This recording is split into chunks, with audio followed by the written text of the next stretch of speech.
Hey guys, welcome back to our YouTube channel. तो आज मैं फ्लैश सीजन 1 का एपिसोड 16 एक्सप्लेन करूंगी। इससे पहले 15 के आखिर में हमने देखा था कि कैसे बैरी अपने सुपर स्पीड से टाइम ट्रेवल के जरिए अपने वर्तमान काल से एक दिन पीछे पहुंच जाता है। पर बैरी को अभी भी कुछ समझ में नहीं आता कि आखिर उसके साथ ये हो क्या रहा है। उसे लगता है ये डेजा वू का असर है। तो फ्रेंड, डेजा वू एक बीमारी है जिसमें इंसान को ऐसा लगता है कि जो काम वो अभी कर रहा है वो पहले भी कर चुका है। अब बैरी को इससे आगे कुछ समझ में आता कि तभी उसके ईयरफोन से सिस्को की आवाजें आती है, जो कि अभी भी जिंदा था। और सिस्को के साथ वहाँ डॉक्टर हैरिसन भी होता है। पर इस समय सिस्को डॉक्टर हैरिसन के रिवर्स फ्लैश होने की बात से अनजान है। और बीते दिन की तरह सिस्को बैरी को मर्डर साइट पे जाने बोलता है, जहाँ मार्क मार्डन ने डॉक्टर की जान ली थी। तो वहीं अब बैरी घटनास्थल पे पहुंचता है और बिना डॉक्टर की लाश देखे ही डिटेक्टिव जॉय को डॉक्टर के मरने का कारण बर्फ का गोला बताता है और साथ में बैरी कातिल का नाम भी बता देता है। तो बैरी के द्वारा बताए सेम चीजें होते देख डिटेक्टिव जॉय दंग रह जाता है। और अब एक बार फिर से बैरी को भी समझ नहीं आता कि आखिर उसके साथ हो क्या रहा है। और अब बैरी डिटेक्टिव जॉय के साथ बीते दिन की तरह स्टार लैब पहुंचता है और मार्डन ब्रदर्स के बारे में डिस्कशन करता है। तब वहां पर भी कुछ ऐसी चीजें होती है जिसके बारे में बैरी को पहले से ही पता होता है और वो दूसरों के बोलने से पहले ही वो चीजें बोल देता है, जिस वजह से कि अब डॉक्टर हैरिसन को बैरी पर शक हो जाता है। जिसके बाद डॉक्टर हैरिसन बैरी को साइड में लाता है और उसके साथ होने वाली चीजों को डिटेल में सुनता है। तो डॉक्टर हैरिसन को अब पता चलता है कि जैसा कि पिछले एपिसोड में प्रोफेसर आइंस्टाइन ने बताया था कि अगर कभी बैरी इतना तेज भाग सकेगा कि वो समय के बहाव में छेद कर देगा तो टाइम ट्रेवल कर सकता है। और अब चूंकि ये बात साफ हो गई थी कि बैरी अभी अपने वर्तमान काल से एक दिन पहले आ चुका है, डॉक्टर हैरिसन बैरी को बोलता है वो वही चीजें करे या बोले जो ऑलरेडी बीते दिन में बैरी ने की है, ताकि समय के साथ कोई छेड़छाड़ न हो सके। तो आगे हम देखते हैं बैरी को पता चलता है डिटेक्टिव जॉय मार्क मार्टन को पकड़ने निकलने जाने वाला है। जहां बैरी को याद आता है कि जब डिटेक्टिव जॉय मार्क को पिछली बार पकड़ने गया था तब उसकी हालत बहुत ही बुरी हो गई थी। और साथ ही कैप्टन सिंह भी हॉस्पिटल में भर्ती हो गया था, जहां डॉक्टर्स ने बताया था कि कैप्टन अब कभी चल नहीं पाएगा। और इन्हीं बातों को सोचते हुए बैरी तुरंत मार्क मार्टन के पास पहुंचता है और उसे सीधा पकड़कर स्टार लैब वाली जेल में डाल देता है। जिसे देखकर सिस्को बैरी से पूछता है आखिर तुम्हें मार्क मार्टन का लोकेशन पता कैसे चला। जवाब में बैरी बताता है बस मैंने अपने दिल की सुनी।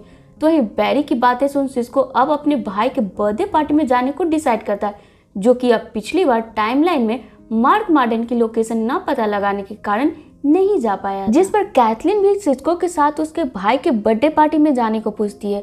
और अब सिस्को और कैथलीन के स्टार लैब से निकलते ही डॉक्टर हैरिसन बैरी को डांटते हुए बोलता है मेरे मना करने के बावजूद भी बैरी तुमने टाइमलाइन में छेड़छाड़ की।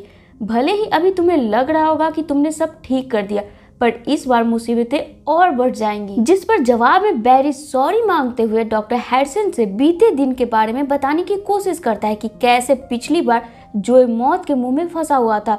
जिस पर डॉक्टर हैरिसन बैरी की बातों को अनसुना करते हुए वहां से निकल जाता है ताकि टाइमलाइन में और भी कोई गड़बड़ी ना हो पाए। और अब कहानी आगे बढ़ती है जब हम वापस स्नार्ट और मिक रोरी को देख पाते हैं, जो पिछले एपिसोड में जेल जाते वक्त अपनी बहन की मदद से भाग निकला था और अब खुद को स्नार्ट कैप्टन कोल्ड के नाम से बोलता है। तो वहीं मिक रोरी खुद को हीट वेव बोलता है, जहां पूरी सेंट्रल सिटी उन्हें इसी नाम से अब जानती है, जो इस वक्त सेंटनी फैमिली के आदमियों को मारकर उनके ऑफिस पर कब्जा कर लेते हैं। और फिर एक बार यहाँ वे फ्लैश से बदला लेने के बारे में सोचते हैं। तो ही दूसरी तरफ हम सिस्को और कैथलीन को देखते हैं, जो इस वक्त सिस्को के घर पे होते हैं, जहाँ आज सिस्को के भाई डांटे का बर्थडे पार्टी होता है, जहाँ डांटे की बिहेवियर से हम व्यूअर्स को पता चलता है डांटे सिस्को का हमेशा मजाक उड़ाता है और सिस्को को स्टार लैब जैसी बदनाम लेबोरेटरी में काम करने के लिए लूजर समझता है, जो सिस्को को बिल्कुल पसंद नहीं आती। और वो फिर पार्टी छोड़कर कैथलीन के साथ वहां से निकल जाता है। और अब हम वापस से स्टार लैब में देख पाते हैं, जहाँ परेशान बैरी ट्रांसमिल पर दौड़ा होता है कि तभी डिटेक्टिव जॉय भी आता है और बैरी से पूछने लगता है कि आखिर तुमने मार्क मार्टन को पकड़ा कैसे। जवाब में बैरी बोलता है मेरे साथ आजकल कुछ ऐसी चीजें हो रही है जो जिन्हें मैं शायद आपको एक्सप्लेन नहीं कर सकता।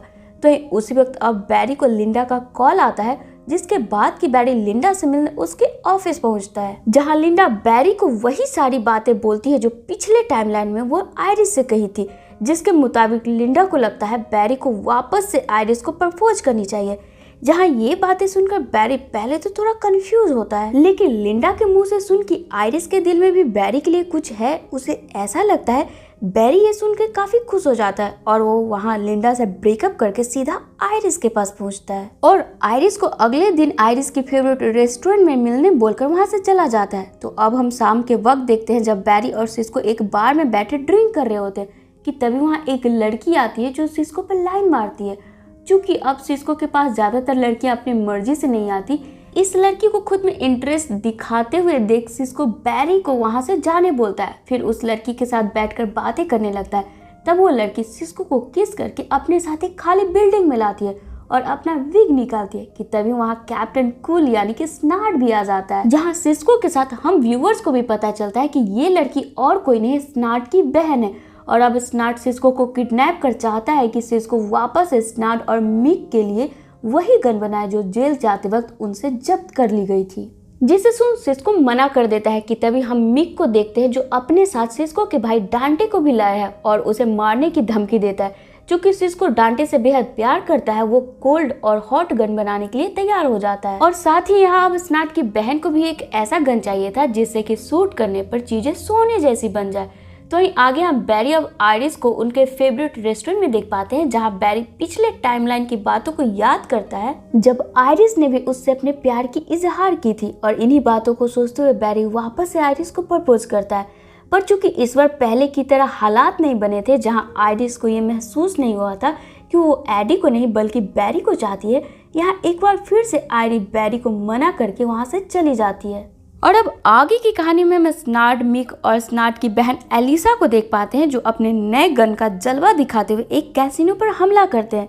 और अब जैसे ही हमले की खबर बैरी तक पहुंचती है तो वह तुरंत फ्लैश बनकर वहां सबकी मदद करने के लिए पहुंचता है, जहां फ्लैश स्नार्ड की बहन एलिसा को पकड़कर स्नार्ड और मिक को रुकने की धमकी देता है, जिस पर स्नार्ड बोलता है अगर एलिसा को एक खरोच तक आई ना तो तुम्हारे दोस्त के साथ मैं क्या करूंगा तुम सोच भी नहीं सकते। तो ही अब यहाँ सिस्को के खातिर बैरी एलिसा को छोड़ देता है। वहीं कुछ देर बाद हम देखते हैं घटना स्थल पर पुलिस पहुंचती है। तो डिटेक्टिव जो है बैरी से पूछता है अगर एलिसा तुम्हारे हाथ लग गई थी तो तुमने उसे आखिर जाने क्यों दिया।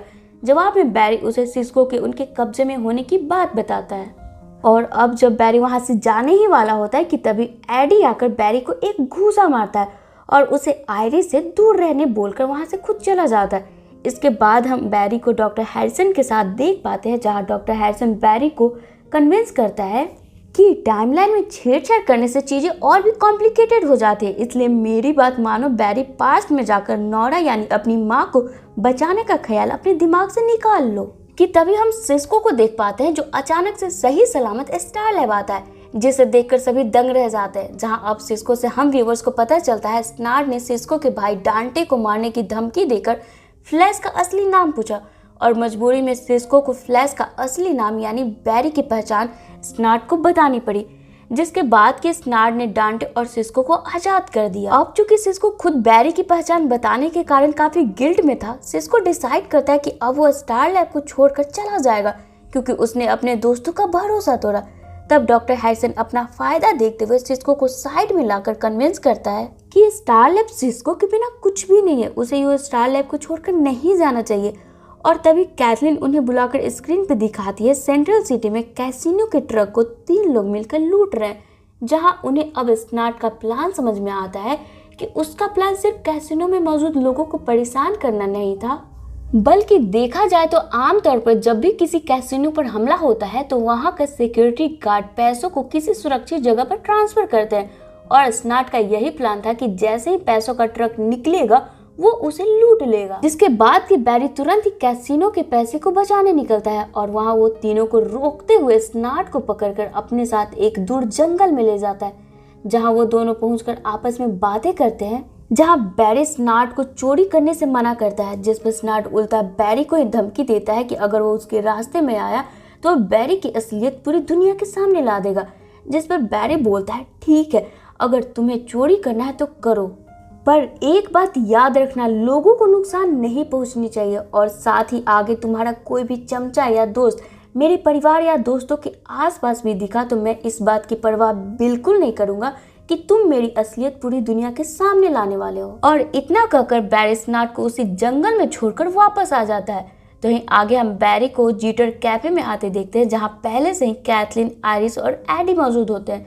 जहां कैथलीन एडी को बताती है बैरी की तबीयत खराब चल रही है आजकल, इसलिए शायद उसने आइरिस को कुछ कहा होगा। प्लीज एडी बैरी की बातों का बुरा मत मानना, जिसे सुनकर एडी बैरी को गले लगाते हुए उसे घूसा मारने के लिए माफी मांगता है।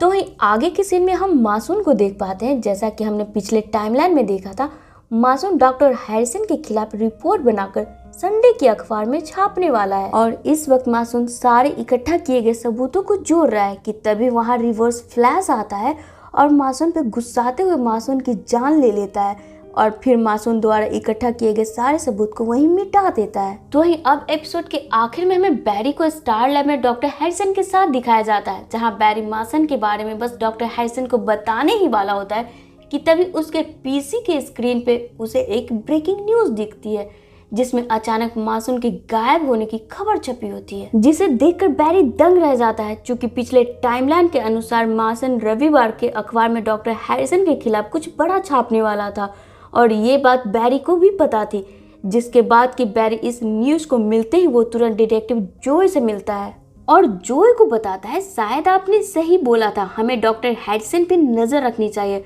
और इसी धमाकेदार ट्विस्ट के साथ ये एपिसोड यहीं पे खत्म हो जाती है। तो फ्रेंड्स, आगे की कहानी देखने के लिए कमेंट बॉक्स में नेक्स्ट लिखना बिल्कुल ना भूलें।